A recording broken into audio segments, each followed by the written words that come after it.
তো মই আহি পেলাই ইয়াত ঘটনাস্থলীটো পৰিদৰ্শন কৰিলোঁ আৰু গোটেই ডিটেইলছটো লৈছোঁ আৰু ঘটনাৰ লগত যিবিলাক অভিযুক্ত জড়িত হৈ আছে আইডেণ্টিফাই কৰা হৈছে বেছিভাগে আৰু ইয়াত বিভিন্ন জিলাৰ পৰা মানুহ জড়িত হৈ আছে আমাৰ মৰিগাঁৱৰ মানুহবিলাক আছে তো মাল্টি ডিষ্ট্ৰিক্ট আমি টিম বনাই পেলাই কাম কৰি আছোঁ যোৱা ৰাতিও কেইটামান ৰেড কৰা হ'ল আৰু অতি সোনকালে কেইটামান এৰেষ্ট কৰা হ'ব আৰু এই বিষয়ে ফাৰ্দাৰ ডিটেইলছ আমাৰ এছ পি সাহেবে দিব আমি তদন্ত কৰি এতিয়ালৈকে যিখিনি গম পাইছোঁ যে এজন এমদাদুল ইছলাম তেওঁ যোৱা পৰহি তেওঁ কংগ্ৰেছৰ পৰা বহিষ্কাৰ কৰিছে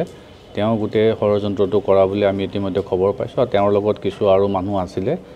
তেওঁলোকে লাহৰীঘাট ভোৰাগাঁও অঞ্চলৰ পৰা ইয়াত আহি কৰ্মটো কৰিছে আৰু ইয়াত লোকেল মানুহৰ সোধপোছতো তেওঁলোকে কাকো ধৰিব পৰা নাই আমি যিখিনি আইডেণ্টিফাই কৰিছোঁ এজন আমি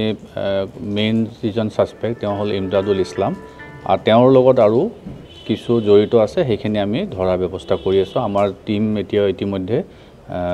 মৰিগাঁৱতো কাম কৰি আছে আৰু নগাঁৱতো আমাৰ কিছু জেগাত আমি কৰি আছোঁ আৰু খুব সোনকালে আমি দুৰ্বৃত্তকেইজনক ধৰিবলৈ সক্ষম হ'ম আমি সেইটো নাযাওঁ আমি দুৰ্বৃত্তৰ ওপৰত যাম যে আমি যিহেতু যিখিনি ইনভেষ্টিগেশ্যন তেওঁলোকে ক্লু থৈ গৈছে চিন অফ ক্ৰাইমত সেই ক্লুৰ ভিত্তিত আমি তদন্ত কৰি যোৱা ৰাতি আমি আইডেণ্টিফাই কৰিছোঁ যে এইকেইজন ব্যক্তি জড়িত হয় গোটেই ঘটনাটোত